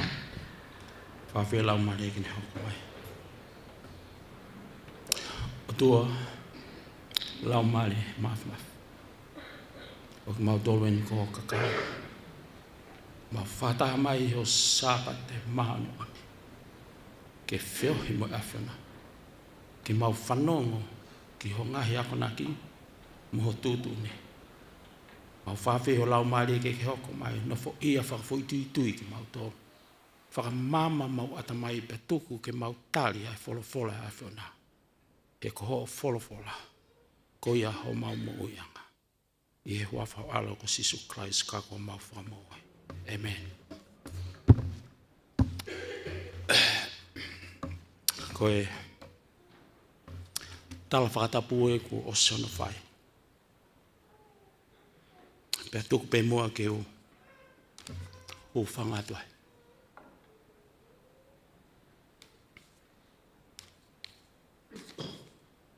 O ko lak tuku pe e whawhitai ke e ki. Kene kei mau pe e maf. Ai whakaapa. Kene kei mau pe e lang. E koia ia ai o tua o ku tau hu iai. E koia na ne ngau ia mea kotoa pe o ku tau iai. E koia ia ai o tua o e whātou pōko o tua lang na mama. Tala whātou pōko o sono whai. Whamalo ke he komiti ai whenga maari e kua omi ke utu ai ke whai hok tala ko e whakamooni ke he wholofola e mo tala ke ai ongongo lelei o Sisu Christ whamalo ke kauhiwa whai o e whatongia o tui pe u tokolahi u kai ke tau hanga ilo toko taha ko tō pe u ku whanau i mai ki mamani o ku amanaki ato ai o tua ki he toko taha ko toa pe ke hoko ko e whakamooni ki a teia. Pe hanga pe lau maari o tataki koe tutu ni i koe i he hanga o ho o wheohi ke ne talatu a ho o ui i he kuanga whakaosi koe ni. Ka ko uhiu te eikere tau ilo ako fia pe ki hanga whakamooni. Lau kai tohia, Isaia vai whātolu vespitu. Ko ia o kuiga te au, na aku ngau hia, na au whakafuo ia, ke ne whakamooni ke te au. Tō taha ko tō pe kua no ngafa. Neongo teike ke ilo, pa neongo teike whare i mai koe. Ako tau hoko mai ki mamani, ke tau hoko, ko kau whakamooni ke eiki ko Sisu Christ. Peko o ato ai taitai lelei, kau ahi ko toa pe, kai kua fo ki motoro. Koe to'u pe ki motoro, koe whanau tupu pe o mungalu tuku. Mo alu pa mo toi foki mai, mau kei. No whatu pe heni, e tatake ai ngāwe. I he sease o eiki. Ka tuku mua ke omi ai whekau o e ahoni. Ke hoko ia koe whakaloto lahi ka te tau tolu, i he mo ui pe mo e whanonga pilikimi o ku tau whai i he mama koe ni. He ko hono uhi ngā, koe mama koe ni e ngata. Koe mama koe ni e whakamau i ai tokotaha ko toa pēku o hoko mai ki mamani. O whakatatau koe haho o ilo mo mahino i he fo i mo ui na e o atu ka te koe Sisu. Ke mo ui aki. Pea kua pau ke whakamau i ki tau toro. Ku pau ke tau mateuteu ko haa e tau tari. Ku pau ke tau mateuteu ke tau ilo ko haa e tau ngāwe e whai. He koe aho e piliote ai mo ui. Koe aho ia ho ngalu tuku. Pea mahino ai tau mua. O e whanonga anga o ke alu ki ai. Kai whakawhetai ke eiki, Ko ene ke le sio kune omi ke tau inas tatawai. Pe neongo ko haho tuunga vā beo tau i o dua. Ka au tata tau pe. I he manawa o mo ui. Ka. Koe aho e ngatai. Koe aho ia ilo ai ho tau whai ke he. E aho ia e ilo ai e tau ngawe. I he pongpongi ni ko lotu o kole ke iki ko ha whekau. Ki ho sia si. Ko mou tangutu mai ko nao. Mo amanaki. Ka mea te mo whanongo ki ai. O whawhetai ke eiki. O kune omi pe. Ai whekau o whatatau ki he taimi mo kuonga. O ngata anga o mamane. Pea mo whakatokanga lahe. Te ke tau hoko atu ki he veste fito. O malanga o e ahani. Ka tuku mua ki hanga o whakailo ka te ki tau tolu whekau aki. Pea mo i kikite lahi ta. Ua omi he wholofola. O whekau aki e ni pea mo e haere mai a sisu. Ai anga mo e whaunga. Ai haere mai a sisu ki mamani. E kua ua. Ai malanga i o e whaunga mo e anga o e haere mai a sisu ki mamani. Pea ku confuse ya mamani. Ka tau tuku pe ko hae lau ai wholofola. Mei Papilone, i he misi a Nebuchadnezzar. O ku hanga he i misi ko ni o omi ka te tau tolu. Pea mei Papilone o aluife me he tau tangata, ki he tau tangata, o hao mai ki he tau ahoni. Pea me he ahoni ki he aho ko e foki mai ai. Ai historia o mo ui mo mea ko tō peo ku hoko i he mamani ko ni. O si tala pepe whakamo oni pepe wholofola ke. Ko e wholofola, rakti mo te vahe tolves tahano, o ku omi ai wholofola ko tau akonaki, ko tau waloki, ko tau tataki, e mo i whama ano ni ke ngahi ngau lelei ko toa peu tau whai, pe mo ianga mo ui o ku tau whai, i he mama ko ini. Ko e wholofola, o kuni hanga omi, ko e mama, sa me vahe, teo tahaiwa a vest teo manima, ko e mama, ko e tuhulu ia, ki he e tau laka mo e tau whanonga. Ko e wholofola, o ku whakahatono e sisu, e tamai, ko e kakai kotoa, o ku nau mui mui ia te au, ko e uhi ko koe, whakatāpui ki nau tolu ki ho o wholofola. He ko ho wholofola, ko ia bea e mooni. Ko hui ke nau mātā ia te au, pea mo nau na ke hanga whaki ka te au, te eki ke whakatupa mamani. Ko e wholofola, ta mai toa Isaia, vai valu vesi wanoa. Kumi ki e wholofola ko whakamo oni. Pea ka pau he kai ki tau lea whakatatau, ka pau he kai ki tau mo ui whakatatau mo e wholofola, o ku i kai ki e mama. Ka ko hai e mama, ko sisu, ai hona whakalea taha, o ku i kai ko sisu ia. Ka pau kai ki nau lea whakatatau. Pea mo e wholofola. Mea ko ki mahino ka te ki tau tolu, ko hai ai wholofola. Lau ki asione vahe uraki. Ruaki ua ki he tolu. Na e ihe ka mata anga a wholofola. Pea na e o tua a wholofola. Pea na e wheohi ai o tua mo wholofola. He koi aia na e makatounga aia e whakatupu mamani. I hono whina ngalo. Kainga. kai ke ia mea taha i he mo ui. I he tau no nofo mo tau ngau e mo tau whanonga e mama ko ni. Ta e mawahi me wholawhola.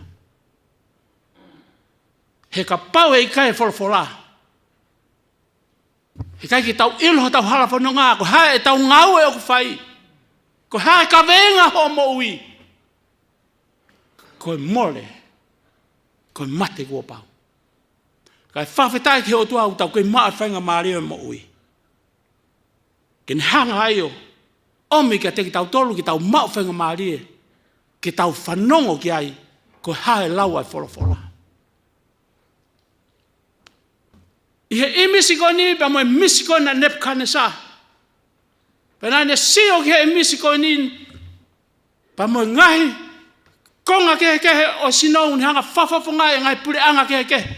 O hau ne sio ki hamaka o kuteka mai. Mei Babylone. Whanonga mai me he tau tangata o hau mai ki a honi. Pea tau amanaki atua ni ki he teka mai ai maka ko ia. Ka koe haere mai a Sisu Christ. Koe hae lau ai wholawhola. Vesiri te whito ka pau kua mo wholawhola. Hae e tohi koe na mātiu. Vahe ua wha. Vestolu. Ki he ono. Taha. Pe mo ua wha. Ka pau kua mo wholawhola. Ute mo sio mega te au. Ka kua mo wholawhola pa mo to o sio. Ke mo whanonga tonu ko lea aini ai odua. Ko hui. Ka lava ki tau whakamooni ko toa. Ki he wholawhola au tua. O whakau ake ni pa mo e haere mai a Sisu. Uluaki. Na e ke ilo e mamani. Paku amanake ni ke toi haere mai. Tua ua. O hoko mai e te volo ke ni hanga. Whakakehe wholawhola. Pa mo e toka te rino e wholawhola. Ke whakahea ki tau tolu. Mo tataki halai ki tau tolu. O veste toho ko ia, a māti wahe wa wha. Pei he nofo hifo i he mounga orive. Na hau whafufu kia te ia. Kawa ko ngā nau pehe, whakaha kia te ki mautolu e hoko a whea me ani. Pea ko haa whaka ilonga ho hau. Pea mo inga taanga mamani. Pea rea si suo pehe kia te ki mautolu. Wakai te lia na a kākai a ki mautolu e a tangata. Ko hi e hau ai toko lahi i hoku hingoa. O pehe ko au ko kalaisi. Pea e kākai ai toko lahi. Pea e toko lahi ai kau palau fita loi. E tupu ai o kākai ai toko lahi. Pea ka pau e toki pehe e hataha ki ati mautolu. Wakai o ku hiena kalaisi. Pe hiena oua na atui ki ai. Ko hui ko ngai kalaisi loi. Mo kau palo fita loi. O nau whakahaa ngai whakailonga lahi. Mo mea whakaafu. Ke nau kāka e kakai kua whiri. O kane whaingo fua. Wakai kua uto mua tāla ia ki ati mautolu.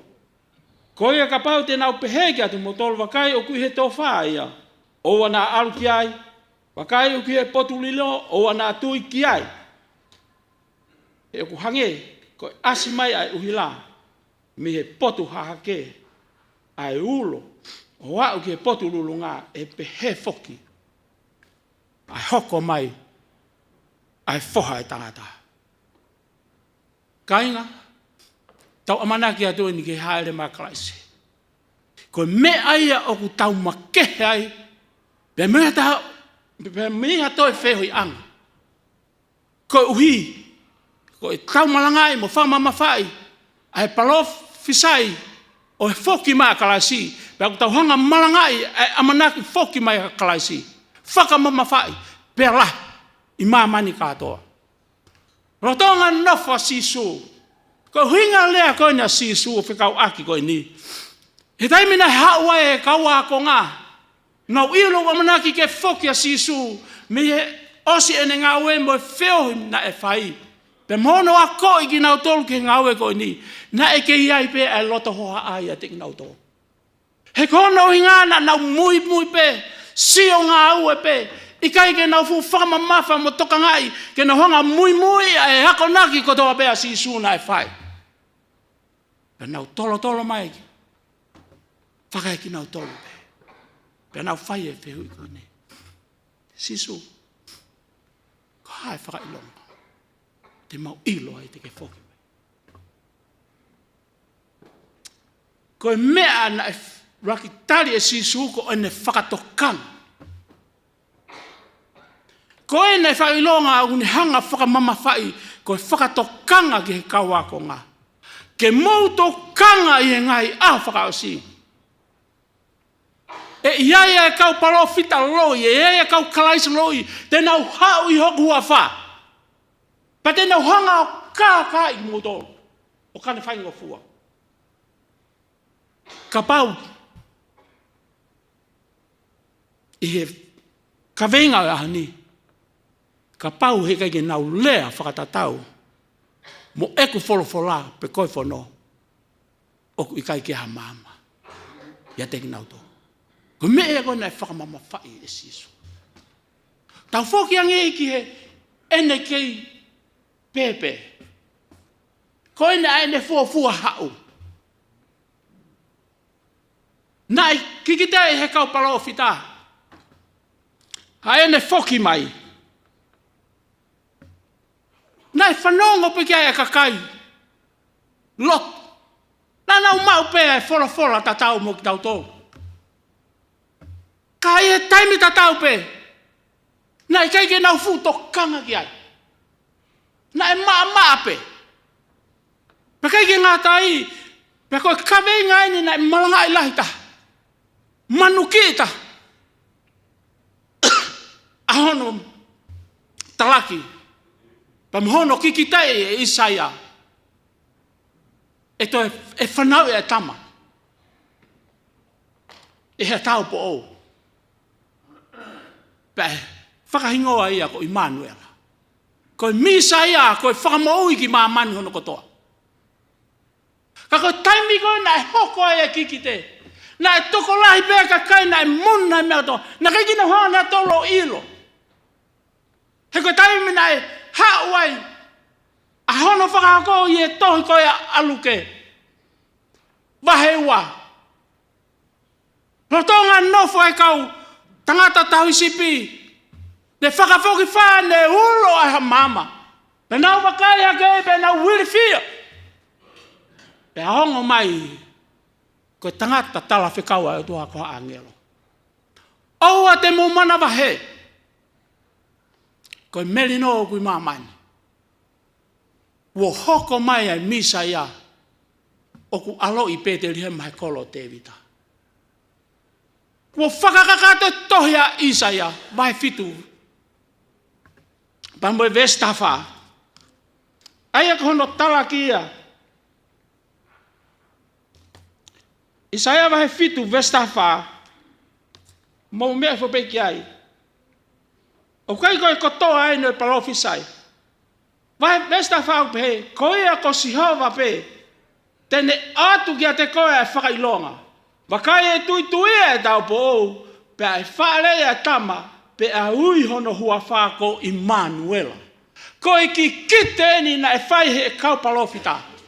He koe e whakahoko anga ngā ue ai o tua I he kuonga mo tua, na anau lea I he kau palofita, ke whakahoko e ne ngai tūtuni. Pa koe na ene tala. Whanongo ke ai e tau tangata. I kaipe. Ke whahatokam. Pa koe taimi koe na mātiu wahe uraki. Hoko mai a sisu. Ai angelo tala whekau. Ke whakahoko ai palofisai koe ni. Na ne hā mai ka mere. Pea mo seo sifa. Ke whakamahino mo whakamooni. Ko koe taupo. Ko mere. Wo hoi fua e o tua. Te ke whanau e tama. Pa e whahingoa ia ko Immanuel. Me he kau palofita. Ki he kuonga koe ni. Koe whakahoko. Pe hao mai ke tohi koe aluke. Wahewa. Rotonga e nau whakamawhana e kau tangata tau sipi mo nau talanoa mo nau fauna una loto atu ki he tala ofa ko ni ko a fe hoko ai he ku fualo fau ne whakafok whae ha mai a angelo oua te mau mana wahe ko meli no kui mamani ko whalafola ku mo on ko misaya ko whaele ko aloi i he kolo te vitai Petelihem mo tu de mo alu o mamata kia pe nau whi haa aki pe nau whi talano aki kai ke tahin pe nau tu alu pe i he nau wao atu ki ai o ku huki mai e mele e toko taha koe koe whehu i na e iai e whakawhepaki na e iai e whakaanga ki he amanaki hoko mai a sisu i he kakaisi koe me e nai whehi aneki na iai a sisu he na keiki nau amanaki e aloi mai a sisu i he kakano pe tangata na nau amanaki e hoko mai a sisu aha ai otua koe misa ia me olunga pe ko hapala o fita kana e keiki nau ilo ai fonga ai whakatuutua e otua he na e palofi sai ai anga o ene hau moe fonga o ene hau pau tamai toiga luke vai tahiba vese honga fulu pe ako eku hau ke kumi ke whakamo ui whawhetai ke eki ki tau tolu o ku whainga e te volo ko ende te whito i ngā wea ia sione mahanga fulu vese honga fulu ko ku hau ke kaas ke tamate i ke whakaau ai tangata ka koau sisu o kou hau pe moe ofa o ku lahi whauwhau ke toko ni i koe ke whakamo ui koe ua hoko mai sisu i kai ke ilo na e lahi e pule angana nau whakai ke eke ko whea e tō taha ko ia taimi koe na nau whanonga aina nau eke hili koe ko osi maa mane sisu na eke ia herota i taimi na whanonga ai ke tui o e kakaisiu ko tama ko sisu talmai na hao e kaumaki whekumi mai kua osi maa mani bea sisu ia kana kai ke ilo he koe ngau ia e te volo ke ne hanga kase tau amanaki mo i tau ilo mo i tau mo ui tangata he kua ofi e taimi o ene foki mai kainga me he ki kite koe ni kua osi hoko ia pako lea tonu ene e toko taha ko ia na uraki hau teu alu bea teu toi foki mai ko me aia na e tolo mai aia e ka wako ngā o whaka eke eke ka sisu ko huinga lea pēa sisu ko ne whakatokanga he kua osi hoko na e osi hau kana kai ke ilo ai whaunga moeanga o ene haere mai pako amanaki ene ke ne foki pako ne tala ofa o kou alo teu haapu paka hili a teu toi hau ka pau na ikai pehe na ikai teu tala ia ka teu motoro ka kou alo teu haapi ka teu hau ke abe ak motoro o kai ko hinga sisu ki he lau vale o ku hinga sisu ki he kakai o ku nau tui ki he kakai o ku nau talia ko nau eiki ko nau whakamo ui ko he kakai o ku nau talanga fua mo mui ia teia i he ene wholofola ko kakai ia e hawa sisu o ave ka pau ke mau e manawa mo ui o ku iaia e whainga maari e kia te koe pia moau o ku iaia e whainga maari e kia te koe moau he kua whihea ho whanongo ki he kaweinga o haere ma sisu i he anga mo whaunga ko hau ke whakamo ui ko taimi koe nai lea ia sisu mouto kanga he iaia e kau parofita loi ko sisu peni na e uraki hau na e kai ke iloa ko eni peni e toi hoko mai pa kune lea tonu tonu, he koe hau sia tonu, ki he kau ako ngā, ke nau tō kanga. He iai, ai whakahala e whai mamani. E haka kai o nau, declare ki nau tolu, koe kau palofita, koe kau misaia. Tēnā hanga o kā iki mo tolu. O tui beo mōs whanongo i he talanoa koni o e tangata. Taki, whakalotu koni ko Sim Jones. Ko tō taha koe ni, ko tō taha o kuiai ai ilo. Tō taha lea, tufunga lea. Ko tō taha o ku mau mawhai i he community, pia tō e politik. Pia hau ki he taimi, o ku mana koa mau pe taimia o ku lea e tō taha koe ni. E hanga o sio, mahona fōtunga mo ene lea. Pia ku mui e kakaia hei banau manako ki ai.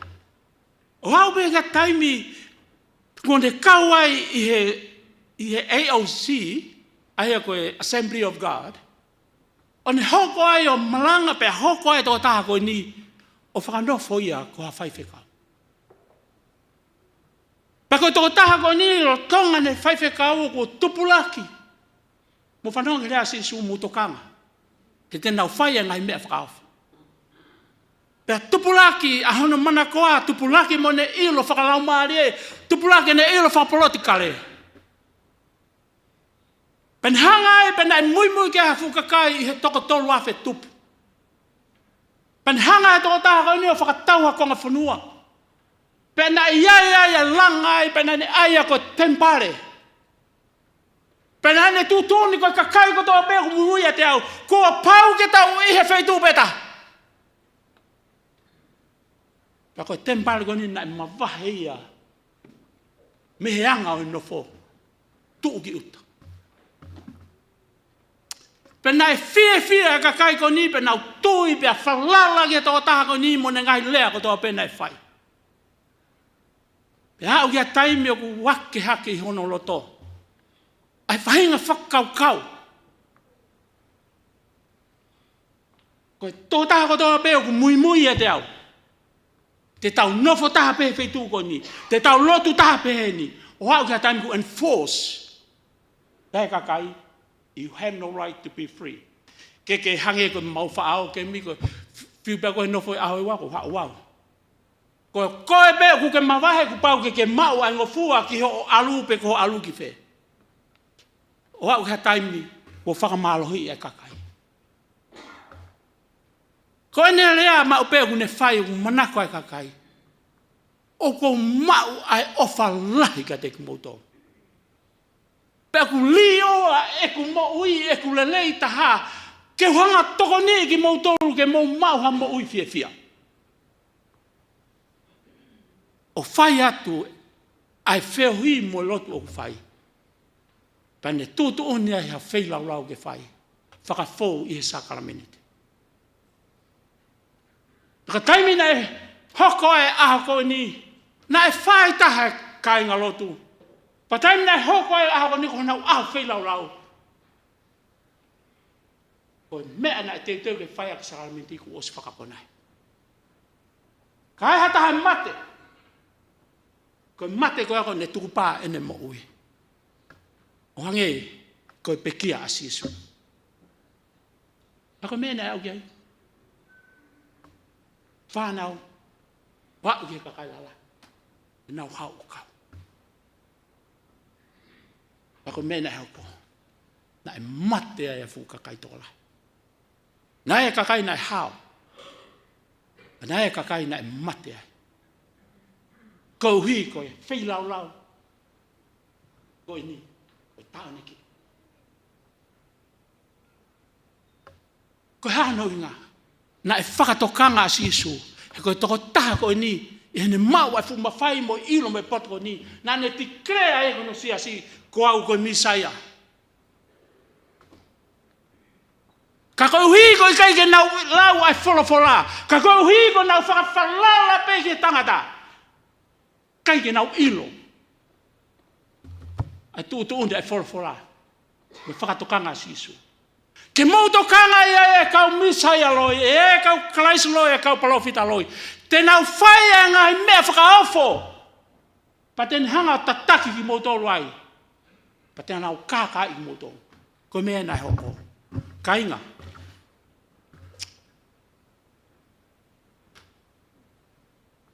Koe wholofola. Ko ia pe e mo oni. Ike ki te ha mo onia e omi ha tangata. Ka pau heke ki tau whanongo ki he wholofola e o tua. Te tau mole, pa te tau mate, pa te tau auha. I e ngau e ka kai koine o whatokanga mai ka sisu. Ai ka kai o ngā hanga whawhepaki e ne ngai tūtū ni. Heu tala mai Isaia vai valves noa. Ka pau be heke ki tau lea. O whakatatau mo e whono. Mo e wholofola. O kui kai ki aha mama. O kui kai ko auia. He ko sisu pe ai mama. O kui kai ko auia.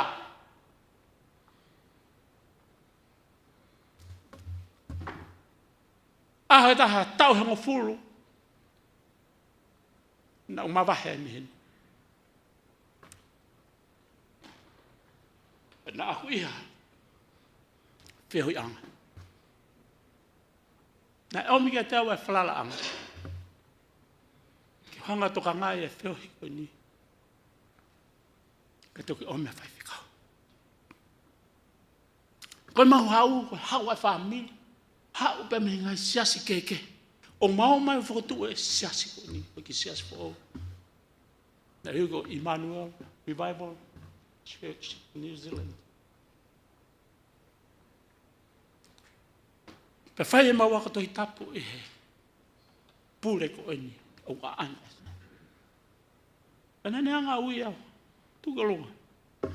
E ka toka taha ni nane whai e whakamu ui. Na ane lotu, na ane se.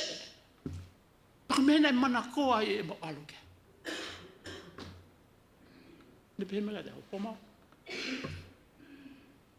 Koe ke uilo koe hae huinga na e hafe mai. Koe sāpate. O ku tau i e awhitu. Because I'm a Seventh-day Adventist. Koe huinga i lea. Koe sāpate o ku tau e awhitu. Koe sāpate ia ai wholofola. I praise the Lord i he fo i momene te uilo ia. He koe ku ilo i ka pau e nai kai ke uhanga o ilo i ai wholofola. He kai te whia. Te mui pe i he hanga i tataki. Ka kone whakarea. Koe sāpate o tau e awhitu. Koe sāpate ia ai wholofola. He ko hai ai wholofola. Koe o tua ko wholofola. Pau whia koe sāpate ia ai o tua. I praise the Lord for that. O kune lea ki mea. Pe hoka te ne se te sipa ne pe meka te au. But, the Sabbath that the Christians serve and worship is Sunday. Why? He kono o inga. Koe aho ina e tei tu oia sisu. Pahe kai ki tau lea whakatatau me wholofola au kai ki ha mo on. Tā koe ku nau osi ilo, nau osi whanongo, koe sāpate, o ku tau hui koe sāpate e wholofola. Ka koe sāpate, o ku tau he karistiane, koe raki aho i wike, koe aho ia o tautu u. Ka ia wholofola, never ever mention any other words of Sabbath, except the seventh day of the week. And I praise God, I know a bit about the word of God. Ke hanga o ilo ai, ka pau heke ki tau lea whakatatau mo wholofola. Oku i kai ke iai, hamo oni ai. Pau whia, pau o ware, pau whakatumutumu. Ka ku whakatokanga sisu. Ki mua ke whoki mai, ke mūtokanga. He iai e kau palofita loai. Ia e kau kalaisi leo. Tēnu hanga, taki hei ki mō tolu pia me wholofola o tua. Ka koe whakaamu e lau maari e, ke tau whanonga, tau wheohi, ko hui ko taimeu tau wau ai ke ngai, ātakai o siasi, o community, o family, o ku tau alu mo wholofola o kia tek tau tolu. Ko hui ko ha, ke tau lava talai. Ngai mea katoa pe o whawhanga aki ki tau tolu. I he ātakai o tau kau ki ai. Siasi, koe talae, koe whakatokanga a sisu, ke tau tokanga. Koe uhi, e ae taimi, he kua malanga whakamāman rahi e ahoni. Pea ku hoko ia koe whoi mo oni, o whekau akipa mo secret rapture. O se hoko ia koe whoi mo oni māman rahi e ahoni. E hau pea sisu, o ave whakapuri-puri ane kakai. Pa koe kakai koe toi ngā, ke mau hona whainga mari e toi whoki maa sisu kuna osu ma teu teu. O koe kai koe lau ia e wholofola. Never, ever. There is no secret rapture for the believers. Siasi. Koe hoko mai a sisu. Tamai koe aho ia nau ia. Aho nau ra. Koe aho koe ia e mamata e taha kotoa pe. E whanongo taha kotoa pe. E ngā lolo e mofuike. E o tapa e uhira. Pa e a mata kotoa pe o sio. Nai mateko a sio. Ke whakamoone lea e o tua ten toi whoki mai. Oku ikai ki tatau ia. Na mo secret rapture kuni. Oku malanga e hole ahani. Kakaha meu hoko. Fie mau ai wholofola ai o tua ke tau iloi. A ene mo oni. Ua ki ai. Ko loto siasi e kakaitui. Oku iai ai. Wite e mo tea. I can't tell. Ai wite e mo tea. Ka hui anu whakailoa. Te tau ilo ia he fua. O ianga o ene mo ui. Pa mo ene ngau. Oku fie mau ai wholofola. Koi hau tau waloki. Koi hau tau wakonaki. Kene ta taki ki tau tolu. Ke tau ilo e tu une e tua. Ke lava ke tau whai ake ene ngau. Ko e tua ko lau maari. Ko ene wholofola. O kalmai tau koea e wheso vahe urake ve statolu. I he whanongo ki he wholofola ai o tua. Maka tuungai e tau tui. Pea i he tau tui o hoko mai a lau maari e mano ni. O ne nofo ia koe. Pea teni hanga tataki mua ngina koe. Hei kaite ke toi pule koe ka koe. Koe mea kotoa pe o ku ke whai o ku ke whakangongo ki a lau maari e. Koe mea hani teu whai. Teu alu ki ai. Koe haa ku mea whai. E tataki ko he lau maari e he kuai e whonga misteri. A ho ilo whakalau maari e o ka pau ko toko taha koe. Ko ke tali ai ki ko eiko whamui. Pea ku ke tau lewa ki whakamoni. Kainga, na e ngahu ki tau tolu i he imisi mo ta tau o tua. I he kamata anga na tau hau. Na tau whehui mo o tua. Ki mu o te ke hoko mai e tō. E taime u hoko e a tō e tangata. Me he wau mai ke ahoni. O ku amanaki pe ke hanga he o tua hi e ene o wha. Ke toi ave ai kakai ta tau bena ne fōfua whau. Ke pure anga rangi. Ko e kakai o ha. O e kau whaito tonu mo kau maa noi. Ke ta tau bemba mo ene whakatupu i he imisi mo no ta tau ki mu o te ke hoko. Pa ko e kakai pe a. Uni tala ofa mai. Ko alu o teu haapi. Pea ka hiri a teu haapi. Ke mau aki mautolo. Aki mautolo o ku ha. Ukai ko mautolo ku maulo, ukai ko tautolo tau maulo tu. Ukai ko tautolo tau fua kavenga. Ukai ki tautolo tau whai e malanga mo e mea. Ka kau ki nau tolo ku nau talia stui pea talia Sisu Christ. Ko nau eiki mo nau whamo ui. Pea nau whanau whau i he vai o e baptaiso. Pea hoko mai lau mai leo tataki pule i ko i he. Ngā unu ko toa peo ku ke whai i he mo ui. I he whiohi anga e mamani. Nā e toko taha, nā amatala noa, i he whiohi anga, nā oho vale, pēo whiwhia ku lau male ne pē mai. Ko mau? Toko taha ko nige toko taha take ne potunga. Kai te whaino ai ahamia. Ta tau pēo wako whamili o kawai, te ulea pēo hai totonu. Nā ku whiwhia, pēo ilo i o kau e lau male me toko taha. Praise the Lord. Pēo ka pau tau whemau e pure anga. ko pau ke pule lau mari e te koe. Ka pau ke mau e mana vai mo i me whainga mari. We have to do something. Do something right now while you listen to the word of God. He ko ia e toko taha. O kua ana ai pule. Ko ia e whakatupupa. Ko ia ku pule i maamani morangi. Pea ko ia. Ia ko wholofola. Ko otua ko wholofola. Tene hanga o ave koe. Te talato e mea koe ni whakaosiaki. Sorry atu. O moutolo. Ka pau ka ki aha o wholofola. Pea ka pau si e lau o wholofola. Te ke kau koe he kau manoki e aho koe ni. Ai amana ke foki masi isu.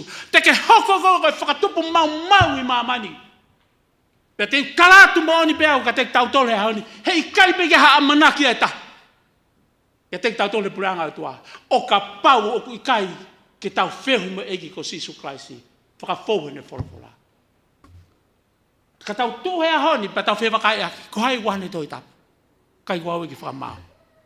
Ka koe wholofola a tua o si whakamana mai, o tau wako naki, o tau whakamau noni, o tau waloki. Ka uhike ha, ke tau ilo ai, lelei me kowi pe tau ilo tutuune a tua me tutuune te volo. Whakatau wangi, whai tau pekina mo tolo eike. I e wheohi, pa moe popake ne omi. Ka pau ke maa whenga mari e mo ui. Ka dei ke tale e ko Sisu Kraisi, this is your time.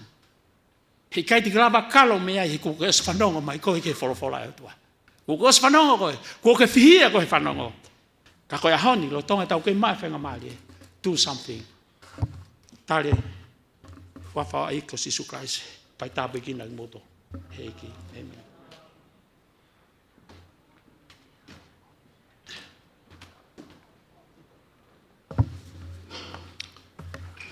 Pamalo ko tope ke tata malanga po mau e popak la to tau ina sia i pongpongini ke fola himi e tapna malamo pongini ko no tau tolong fuma tolo himi hala e ua ke fili ko hala e ua ke fili hala ke mate mo ui ko ma ui e mo fa mai tau merea pao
Maaf mual off. Maudolo e ni ko whanau. O whamalo ka te ko i ho wholofola. O whamalo ki ho ofa. Kai ke fufu a konaki me te maudolo. Ke mau ilo nā nunga e whanonga anga ko ni mono ngai whangata. Ka i ho ofa u te omi pēr whonga. Ke mau wako a wholofola wheo i mo i hai ko e mau wheo i mo i awhiona. Ke hanga tataki ki maudolo mo waloki ki maudolo. Ke mau ilo ho ngai tūtuni. Whai tāpe kina ho siasi. A ki nau tolu kotoa pēu te ki nau tāri koe e ki ko nau whakamooi. Tuku ke ao at ho lau maari e toko ni ki nau tolu. Ko hui ke lava ke nau mau ai tala ofa ai awhuna. Ai mooi tangata. Tuku ke ao at e malo tu e toinga toa pēu ku nau ihe mohenga e mamahi. Whai tāpe kina ki nau tolu. Tala mai he wholofola i he tui o kuia e amanaki.